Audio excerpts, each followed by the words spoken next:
Ladies and gentlemen, your host for the 1991 Ethnic Business Awards, Mary Kostakidis.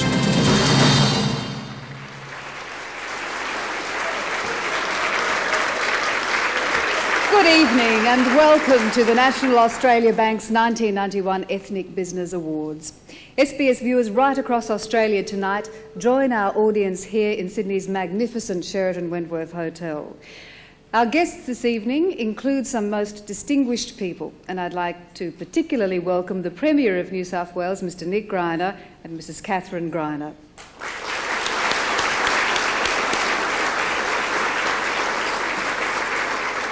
In this ballroom tonight, we have an optimistic, forward-thinking group of businessmen and women. They were not born in Australia, but have adopted it as their country. Each represents an achievement based on good ideas, hard work, and a depth of vision that will accompany their fellow Australians into a new era. Tonight we pay tribute to all those who came to this land with hopes and courage in their baggage and struggled to succeed.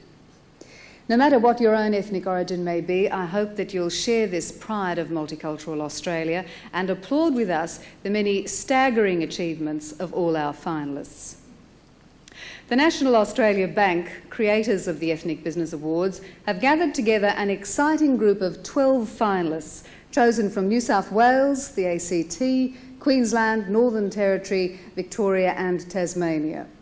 Winners in 4 categories will be selected tonight, and you may notice that in response to Australia's changing business face, the categories have varied since last year, and I'll explain each as the night progresses. But before we start the business of handing out the awards, let me introduce to you the Managing Director of the National, Don Argus.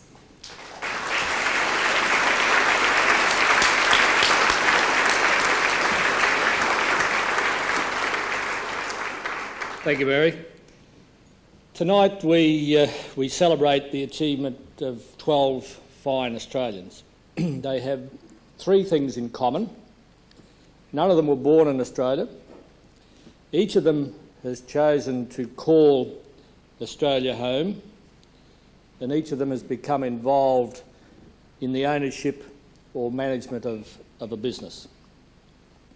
I believe I can make a just observation at this point that migrant business people certainly have fundamental qualities. I believe these qualities can be articulated in a form that their success usually reflects unremitting hard work and meticulous attention to detail. They have a commitment to excellence in everything they do. Near enough is not good enough in their vocabulary. And they display the vision to create something worthwhile. Naturally, National Australia Bank is proud to salute this year's finalists in the Ethnic Business Awards, and it gives us great satisfaction, of course, again, to be sponsor of the awards. Of course, entrants to these awards do not have to bank with the National Australia Bank. Indeed, a number of this year's entrants were nominated by competitor banks, which is, I believe, evidence that the awards are now growing in stature in our business community. This is the 4th year in which the Ethnic Business Awards have been held. In that time, they have gone from strength to strength, and despite deteriorating business conditions, the quality of the nominations received this year remained exceptionally high. Now, having said that, it's understandable that in times of economic stress, many of the community focus on the costs of our immigration program. We can't ignore those concerns, but let's not overlook the other side of the coin here, and let's try and debate and recognise the benefits of immigration. These Ethnic Business Awards not only recognise achievements of individuals, but at a more fundamental level, it also demonstrates the immense contribution migrants can make to our Australian economy. My best wishes to the finalists tonight and best of luck. Thank you.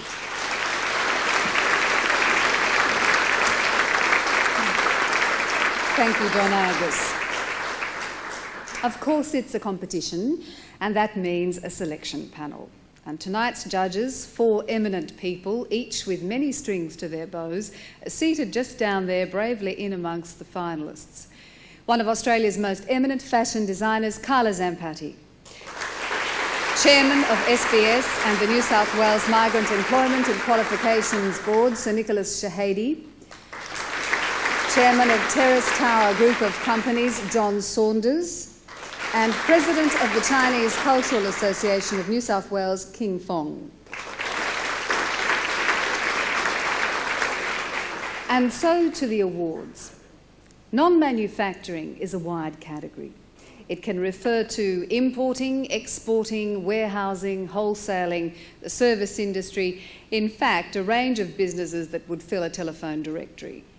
Jack Yang, Managing Director of Queensland company MDI International, migrated from Taiwan just over 7 years ago. His company is a child's dream, importing the very best battery-operated toys. Every overseas traveller would recognise this gap in the market from the shopping lists given to them by their children. But it took Jack Yang's expertise to fill it. Client service and a go-getter attitude to the dynamic novelty goods world are at the heart of his success. From small beginnings, MDI has grown at a staggering rate, not doubled, not trebled, but increased its turnover 534-fold.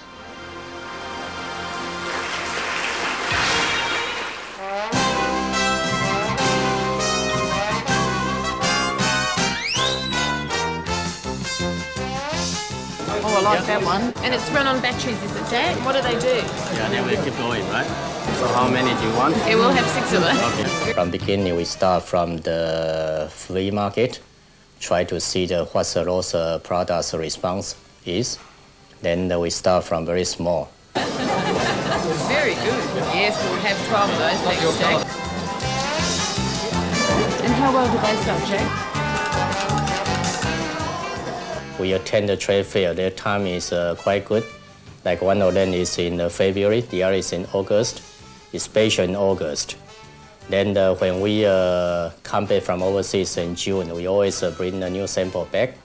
Then in August, when we can show to them to get the initial response straight away, then we can double, sometimes triple our order to overseas for Christmas order.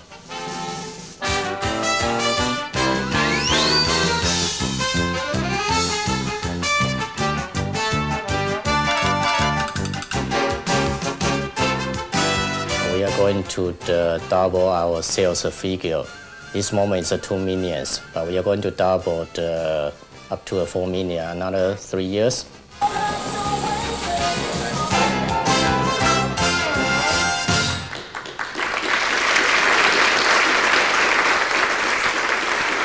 Congratulations, Jack. And of course, no matter what the outcome of this award, Jack will continue to celebrate tonight because it's also his birthday. Juni Sungja Kuala.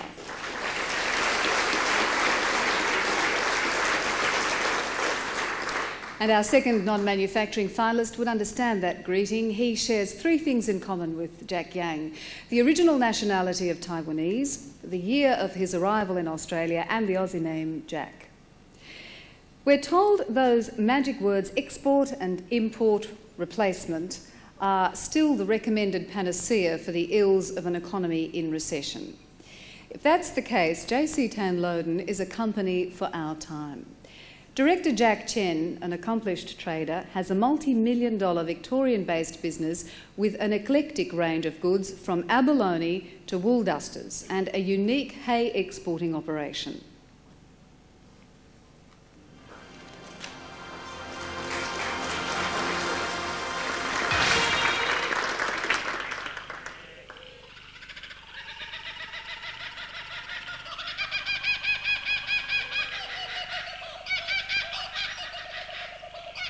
The hay business in this area, it's very difficult to start with because the farmer did not know me.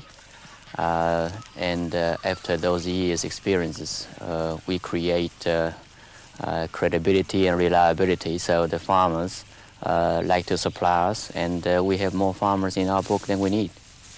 I think the future for hay export business is great because of the opposite season from Australia, comparing to the traditional supplier such as United States and Canada. And Japan need large quantity of hay bale per year because they cannot supply from their domestic market. We start from 700 kilogram of bale, open the bale and make a smaller bale which is about 25 kilogram.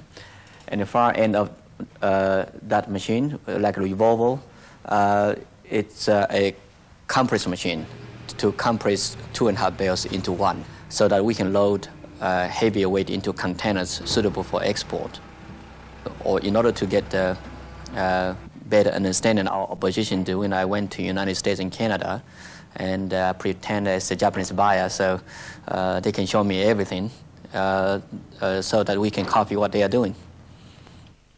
I think the future for JC Technology is quite great because after those years we have established reputation as an export merchant for various commodities in addition to this hay business.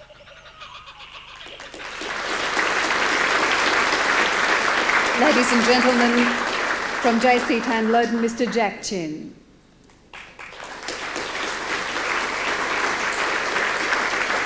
Now we move away from hay to complex communication systems. In 1987, South African-born David Shane began a Sydney-based company, Comtech Communications. The aim? To distribute the very best in computer networking and operating systems products. This is the kind of technology that runs our financial institutions, our supermarkets, and anywhere computers need to share data. David Shane's policy of excellence goes right across the board, from technical supremacy of products and tight control of distribution costs to selection of the highest calibre team. We distribute networking products. Networking products are hardware and software components which provide an ability to link personal computers, thereby giving us an ability to share information like word processing documents, expensive resources like laser printers, as well as an incredible ability to communicate both within your company and outside your company with customers and suppliers.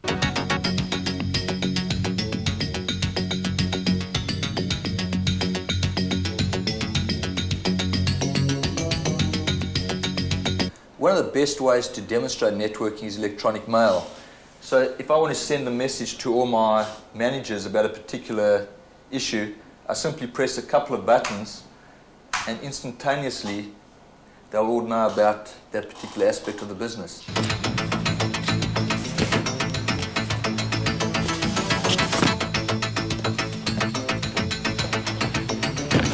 We're a value-added distributor, someone who packs our goods in a box, ships them out, but when things do go wrong, we have a technical support hotline who are able to solve these problems very, very quickly. What version of the IPX and the shell that you have running at the workstation?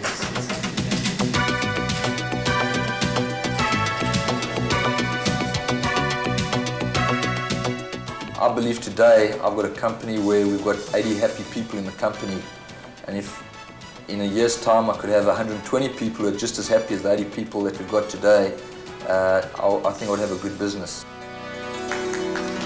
Ladies and gentlemen, from Comtech Communications, Managing Director David Shane. Tonight we've met three outstanding marketing operations that link Australia to the rest of the world. All are competing in the category of non-manufacturing. From MDI International, Jack Yang. From JC Tanloden, Jack Chen. From Comtech Communications, David Shane. And the winner in the category of non-manufacturing, from Comtech Communications, David Shane.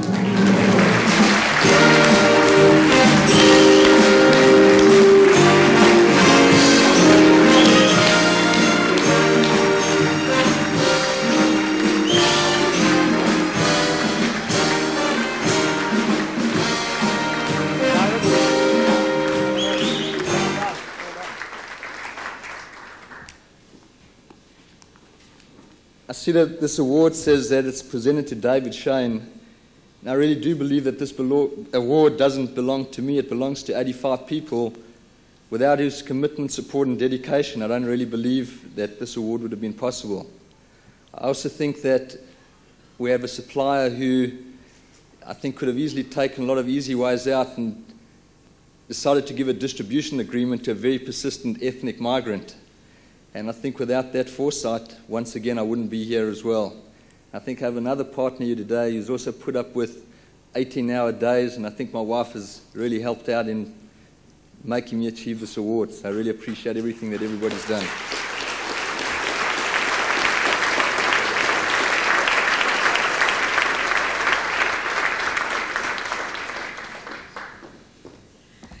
Well, ladies and gentlemen, each is a wonderful tale of accomplishment, so I'm sure you all join me in congratulating not just David Shane, but our winner, but all three finalists in Category 1.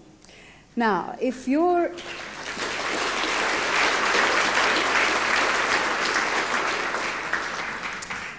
image of a virtuoso violinist is of a sombre figure in a black suit, then you're about to be challenged. Martin Lass, originally from Chicago, plays the violin with a fiery energy and is a consummate entertainer. He has won a multitude of awards that corroborate this description. Tonight, Martin is playing Rages on the Last Arc. Ladies and gentlemen, Martin Lass.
the exciting violin of Martin Lass, and our band under Graham Brown did an excellent job of keeping up with him. The business migration scheme attracted some extremely dynamic people, all with a track record of success. Many brought to Australia ambition, innovation, and the wherewithal to set up a profitable operation. Quite apart from the billions of dollars injected into the Australian economy, the energy of these migrants continues to rub off on us all. The second category in the Ethnic Business Awards is open to entrants who came here under that program. Consider a sample of the massive award-winning local projects architectural consultancy DBI Design Corporation have completed. The Sheraton Mirage, the Tiki Village International Resort, and many others. And from their Gold Coast office, now they export their creativity and expertise worldwide. A leading light of DBI Design Corporation is Canadian environmental designer and architect Michael Ducard. Michael attributes their company's strength and success to projects being on schedule, on budget, and always sensitive to local customs and the environment.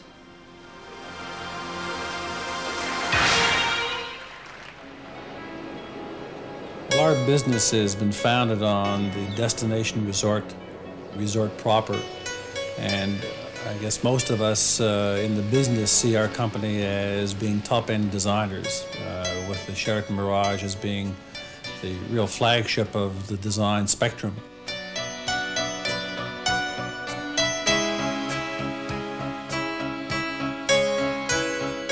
You have to be as innovative at the top end as you do at the bottom end, and it is increasingly difficult at the top end to justify those costs. You never ever have a client that has deep pockets.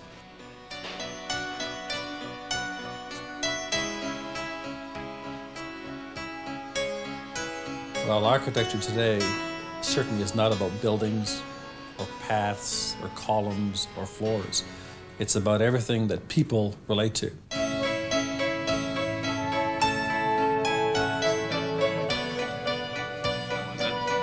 I work on the design concept end on most of our jobs, and how we arrive at that answer might take me 1 hour today. It might take me a month sometime.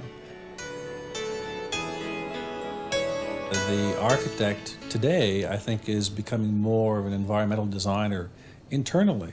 And I think that's the success of our projects, is that we've forgotten architecture and we've taken that component as the means to encase the human spirit and make it personal, make it exquisite, and above all, make it for man.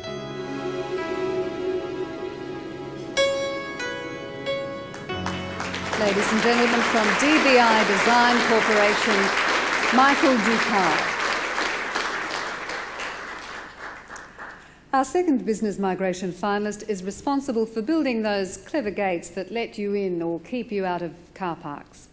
Heinz Corona is from Melbourne-based Magnetic Automation. Heinz designs and makes a staggering range of industrial equipment, anything driven by linear actuators. Heinz from Germany brought not just the knowledge of this intricate technology, but the expertise to adapt it for Australia, combining imported components with local products.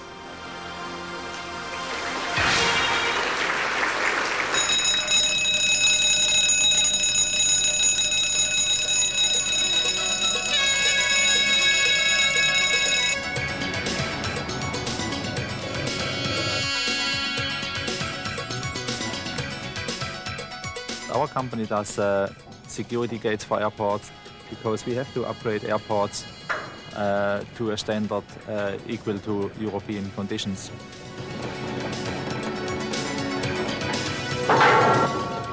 It started up about 8 years ago.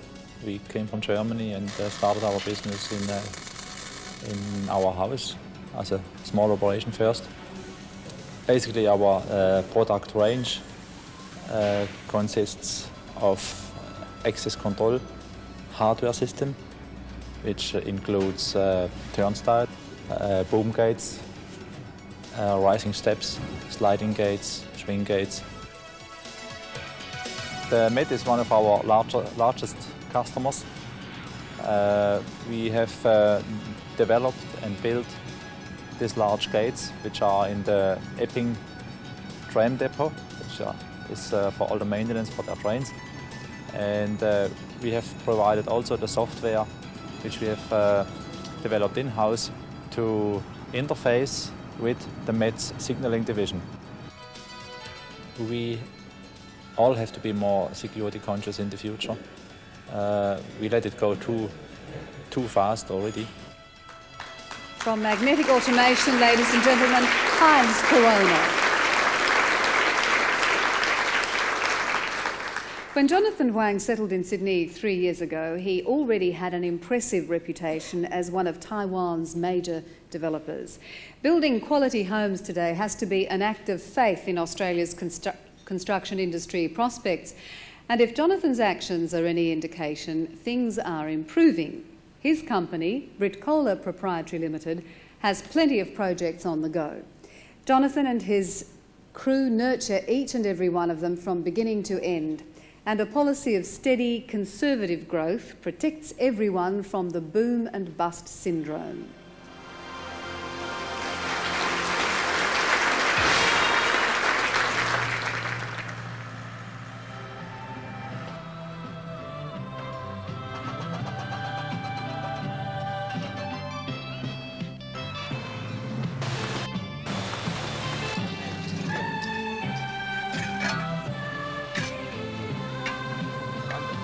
Jonathan has developed in excess of 20 years as a builder over in Taiwan, and the projects he will carry out there were fairly substantial. Well, he's only been here 3.5 years, and the first thing he did was he bought a house for himself, for his family. And then his next project was to build a house for his partner. And that was his first building job in Sydney, and he got to know more people and have more confidence. Started off with Maryland's, one block of units there. Then subsequently, when that was finished, confidence grew again. Expand to Parramatta, which we just completed. And now 2 more in Maryland and 1 in Hornsby, which you've just seen.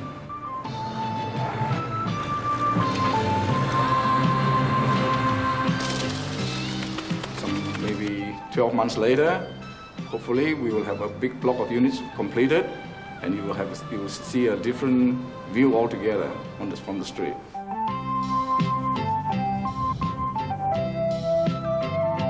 I'm very happy here, help Australia development. From Gala, aiming for a new building standard, Jonathan Huang. Indeed, congratulations to all 3 finalists in the business migration category. 3 great assets to our country. It's interesting to weigh up the achievements of this dynamic trio, who between them have only lived here for a total of 17 years. From DBI Design Corporation, Michael Ducar. From Magnetic Automation, Heinz Corona.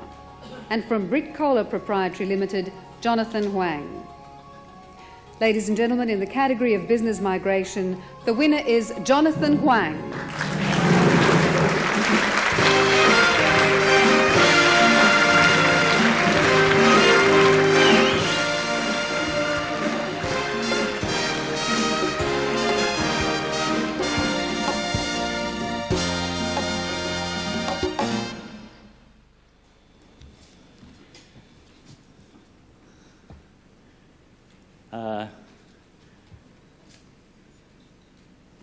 I'm very honored to receive this award tonight.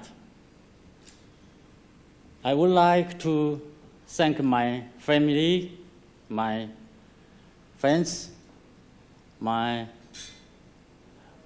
advisors, Chu and Ju chartered accountants, and also National Australia Bank. Mr. Jerry Hand. Not all business migrants are bad. Give time.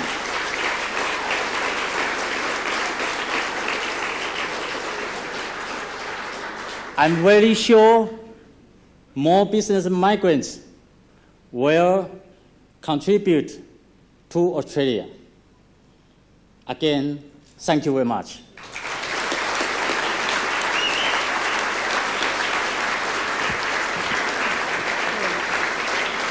Congratulations to Jonathan and our very best wishes for your continuing progress.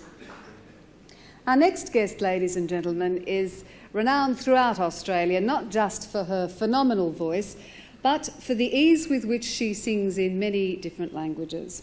She's chosen a song made famous by Edith Piaf tonight, a song of courage, of tenacity, of looking to the future. It's rather an appropriate choice for this evening. Past sorrows and pleasures, all memories are forgotten. My life, my joys begin with you today. Ladies and gentlemen, singing Non, je ne regrette rien, Jeannie Lewis.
Avec le trémolo, balai pour toujours, je repars à zéro.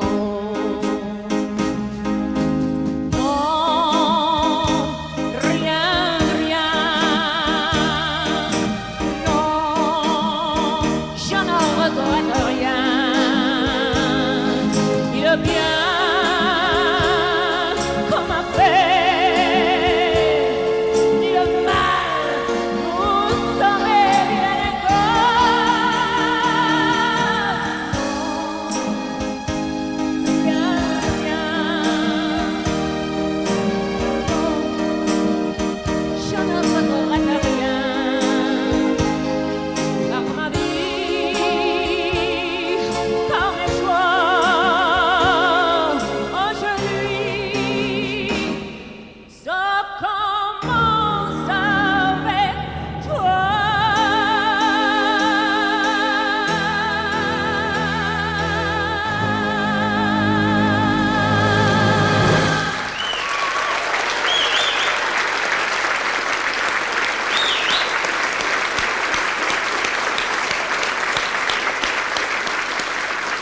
La merveilleuse Jeannie Lewis. Now to a category that's dear to the hearts of many Australians. Small business, according to some economists, is the backbone of modern commercial Australia.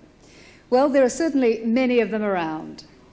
To be eligible for this category of the National Australia Bank Ethnic Business Awards, the company must be staffed by 6 or fewer employees. And so to Queensland. Rollit Industries founder Nicholas Wallet employs just 6 people to assist with the manufacture of external window shutters designed for insulation, security and light control. So fastidious is Durban-born Nicholas about quality control that he imported special machinery to improve manufacturing efficiency and recently created a unique collapsible container for the delivery stage. And that's a good idea because the shutters travel a long way throughout Australia and the Pacific, and soon they may be going to New Zealand and the Middle East.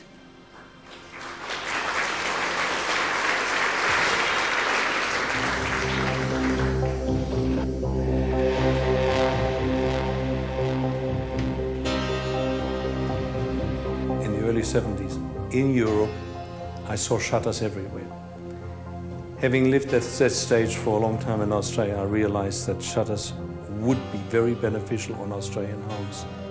We physically built the first shutters from European components and took them into the street. We stood there on the footpath showing people really what a roller shutter is, what it looks like, what it works and what it does.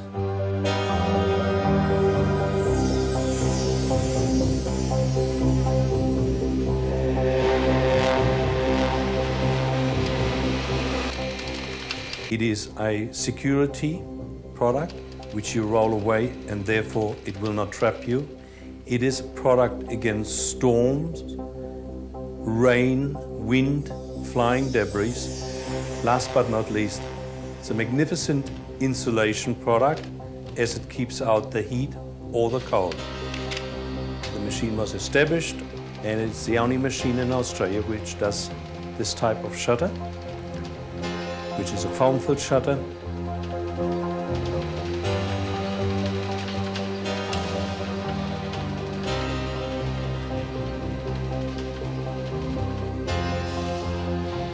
There's a massive export market in front of us, and we see our greatest potential in countries which have a similar climate to Australia.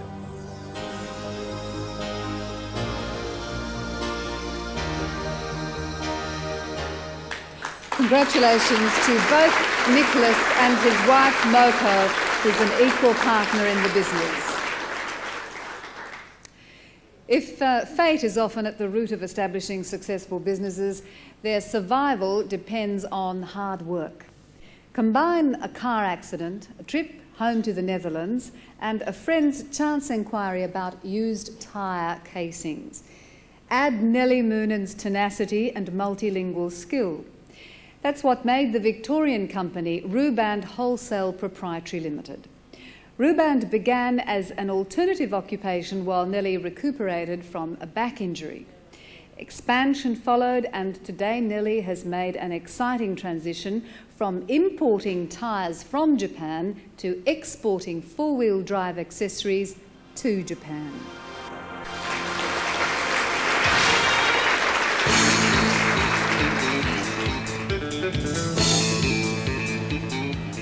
We bring Japanese people over every 2 or 3 months, potential customer. We take them up four-wheel drive tracks and show them the cars and what they can do with it. And each time they do come down, we get a nice order. This one is color-coded, as you can see with the car. We started exporting 4 years ago. Brake pads, bull bars, side steps, basically all accessories for four-wheel drives.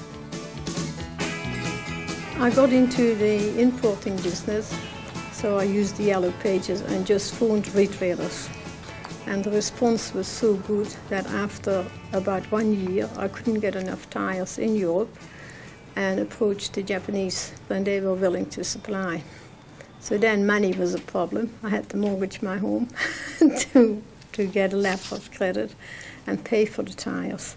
But in the long run, it paid off. Yeah. As a woman, it was quite hard to break into the tire trade. When I went to Japan to buy tires, they kept saying, "Where's your boss? When's your boss coming to Japan?" You're going to use a vinyl box for the... About 8 years ago, when I first started in the tire business, I met the man in Adelaide, Mr. Collier. He worked for McLeod's Tires. I did an interview with him to see if he wanted to buy casings. He said, "Not this month, but maybe next month." Well, for 2 years in a row, I rang him the first week of every month. After 2 years, he said, "Nellie, you are the most persistent person I have ever met." I said to him, "Mr. Collier, you never said no." No wonder she's known in Japan as the Tire Lady of Australia. Congratulations, Nellie Moonen. Our next finalist story reads like a novel. Rick Pizzaturo, prisoner of war, was later sponsored by the very New South Wales cattleman to whose farm he was allocated during internment. The generous farmer became his mentor and friend. Still later, by making Rick his beneficiary, he started the young Italian migrant on a path to success. Unrelenting hard work is crucial to all Rick's endeavours as a farm labourer, property developer, or as owner of the internationally renowned Mandalong studs.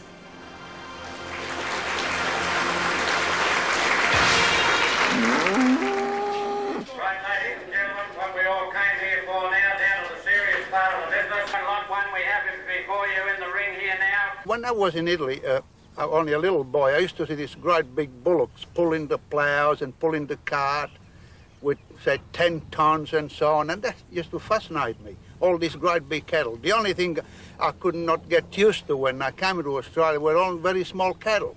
I said, oh, gosh, I've got to do something and try to improve this cattle, you know, have them much bigger. And really, that's what started me off. At $2,500 bid at 2.5, I bid at 5 at 5 at 5. Yes! 2,700. I developed the Mandalong specials some 20 years ago. I started them. They're honey colour. I call them the Australian golden breed with a golden future. And they gain extremely well, exporting semen and embryos just about everywhere. And we're very, very happy with the Mandalong special.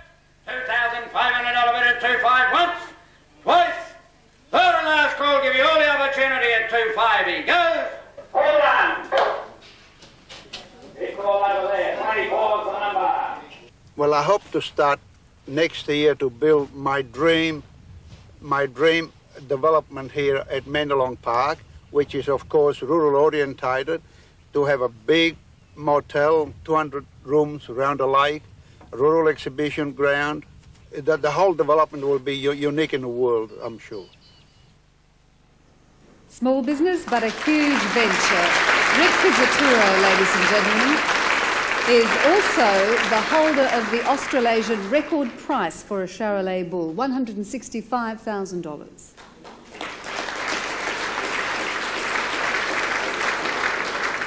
Soon, the winner of the small business category. But first, I'd like to introduce our special guest presenter. Don Argus is doing a wonderful job there, but we couldn't resist giving Mr. Greiner the opportunity to even up the score a bit with wife Catherine's TV hosting roles. And it's appropriate to welcome him to the Ethnic Business Awards.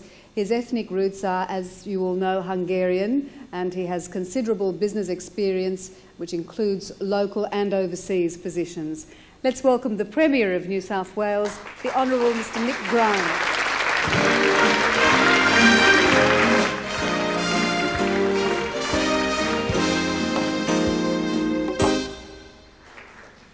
Thank you, Mary. Of all the awards ceremonies that I get involved in over the years, I think this particular one is one with which I have the greatest personal affinity.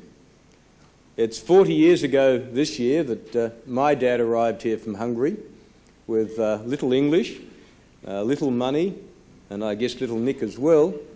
And I grew up as his business grew up, and I have a very real personal understanding of the trials and tribulations as well as the joys of a family as the business which the father in that case is in charge of grows and provides opportunities not only for that particular migrant family, but for many, many Australian families. As Don said earlier, at times like this, it's obvious that some may question the immigration program, but I simply want to say that the sorts of people we've been hearing about tonight are yet another good reason why we should be very careful before we tamper with one of the great success stories of Australia in the last half century, and that is our immigration program and multiculturalism.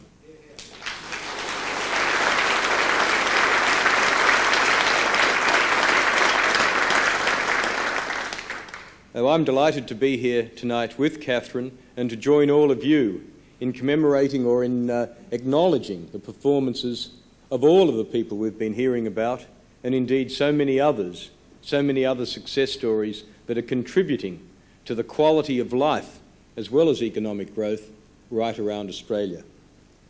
Now let me come back to my real task here as a guest presenter. Let me remind you of our 3 finalists in the small business category and their fields of endeavour. From Rowlett Industries, Nicholas Vollett. From Ruband Wholesalers, Nellie Moonen. And from Mandalong Studs, Rick Pisaturo. And proving that I'm not here just to promote New South Wales, the winner is from Victoria, Nellie Moonen.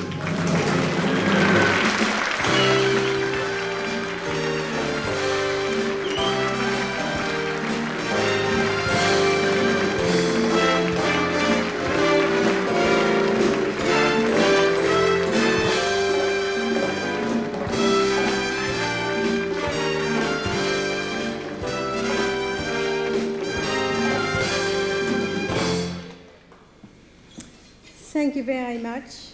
First of all, to the National Bank for making this possible. My manager, Peter Lyle. My family always says, "Where's Mum?" Overseas, buying. My staff were very, very good to me, and I have had hardly a sick days, which is very good in Australia. And who else? Nobody will ever believe I was speechless.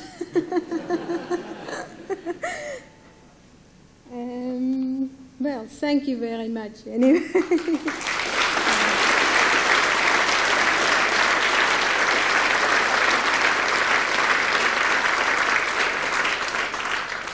All my customers, keep buying tyres, please. What a businesswoman, she couldn't resist.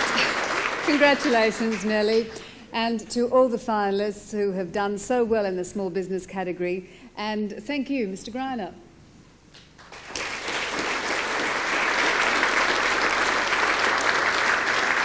By the way, each finalist we meet during tonight's program is a winner already, having been presented with a state award. Tonight's national winners in each category receive an impressive hand-sculpted glass trophy and $5,000 cash. Before we meet our finalists in the manufacturing category, let's welcome back to the stage Martin Lass, this time with a special arrangement called Friesen. Ladies and gentlemen, please give him the energetic welcome he deserves, Martin Lass.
Thank you, Martin Luss.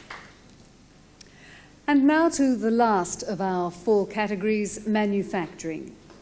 And any manufacturer will be quick to point out that here lie many risks and a great deal of courage is required to set up any production enterprise.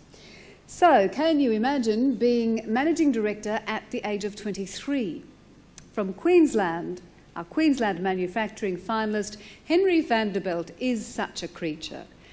From Holland, he brought a love of well-made furniture and at the age of 19 went into business. Even younger, it was 18. Henry seems to have started at the top and then looked for new heights to scale. Company growth has been staggering. This and careful control of cash flow, warranty, quality control and white glove delivery standards have made him almost recession-proof.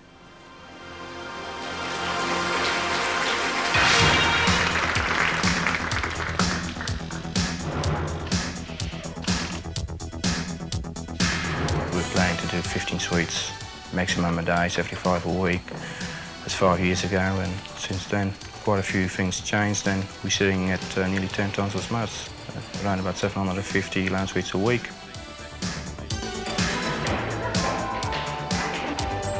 We have been doubling our production every year, up to date, even in times like this with a big recession on.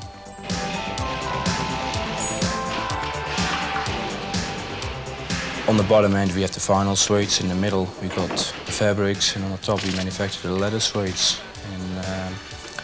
And most of our opposition only cater for one of the 3, the final fabric or leather. And that's probably part of our success.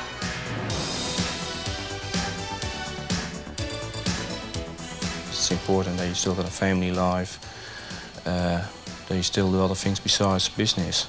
Otherwise you get obsessed with it. That's probably the hardest part, what I got with being in business.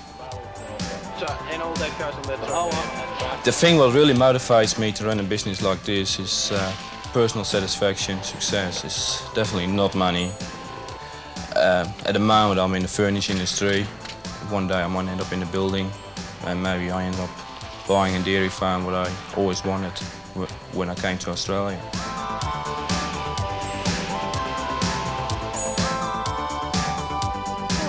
Farming was his first love, but it's just as well for Australia, who detoured into furniture manufacturing. From the Vanderbilt Furniture Company, Henry Vanderbilt, represented by his wife, Jeanette.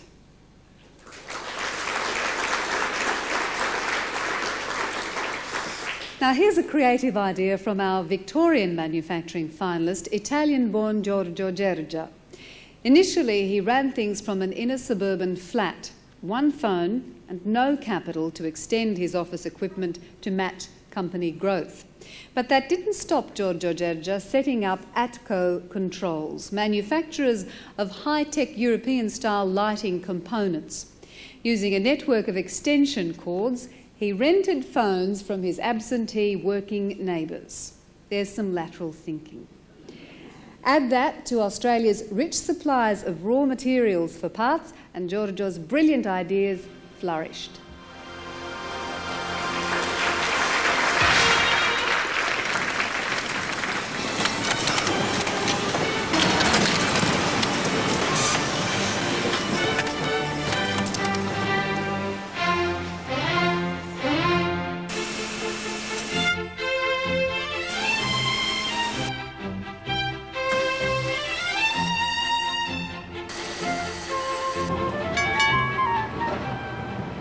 Within early 1980, in particularly through the major cities in Australia, most of the buildings, new or refurnished, would have Atco lighting control equipment. Today, in 1981, we are employing about, in total, 450 people. And with exporting now to close to 25 countries.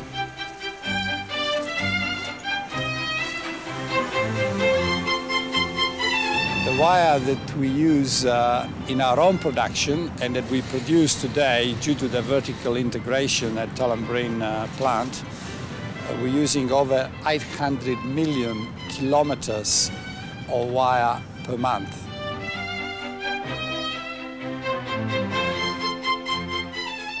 In commercial buildings, it's possible with energy-saving devices to achieve 40% savings.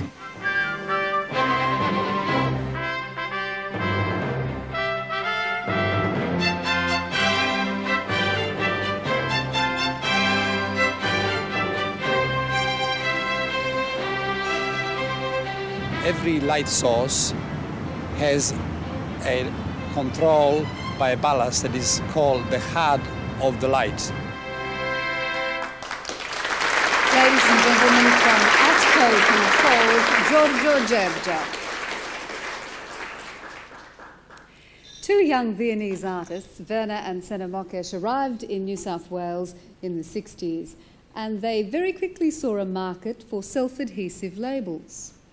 These days, it would be surprising if there weren't at least one Imprestic label in every Australian home. And this could not have been achieved without sophisticated technology and big investment dollars. The company has diversified, producing environmentally sound formats for recyclable containers and tamper-proof bottles. Imprestic's recent history is one of enormous expansion, export and innovation. I was also very much interested in art, and so I went to art school, evening school, and then I got involved in a label company for a short while, for 12 months, and from then on I knew what I wanted to do the rest of my life.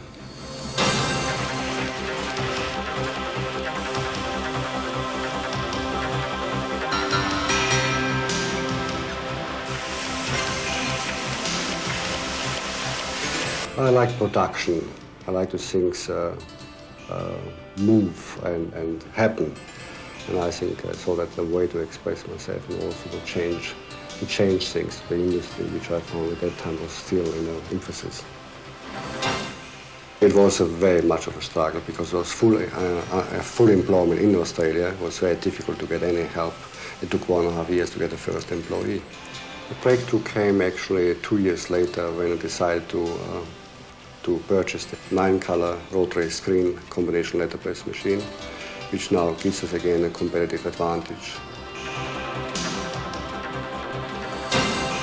10 years ago, we decided to form Impressive Machinery to expand our label market. We have major clients like Rexona with something like 30 machines installed, Samuel Taylor and other very large companies. We have 1,000 machines installed in the market in New Zealand, Southeast Asia and Australia without having a service engineer in the field. And that speaks for itself. It's an interesting insight into a basic commodity that we all take for granted from Imprestic Werner Mokesh. All three finalists in the category of manufacturing are to be applauded. From ATCO Controls, Giorgio Gergia. From Imprestic, Werner Mokesh. And lastly, our youngest finalist ever, from Vanderbilt Furniture, Henry Vanderbilt. And so to our final award, the winner in the category of manufacturing is from ATCO Controls, Giorgio Gergia.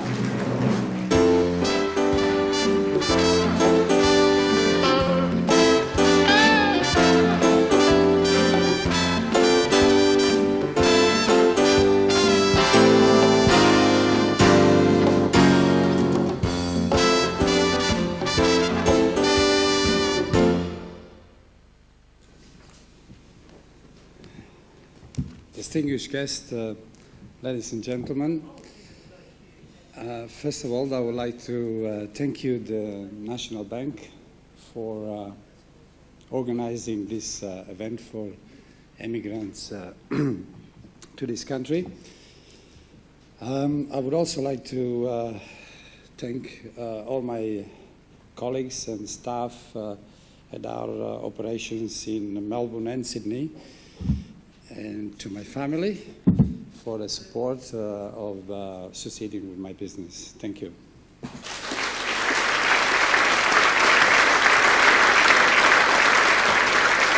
Congratulations, Giorgio, and thank you to our very special presenter, Don Argus.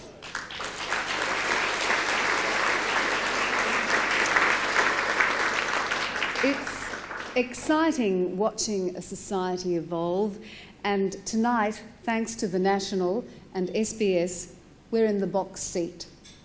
There's been a common thread throughout all tonight's stories. It's been a splendid parade of Australia's progress as a nation.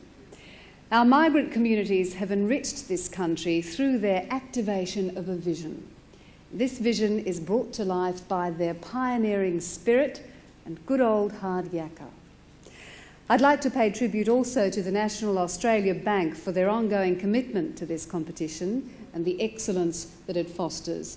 I'm sure you've all been as touched and inspired as I have been by the stories we've seen tonight, and as proud to be Australian.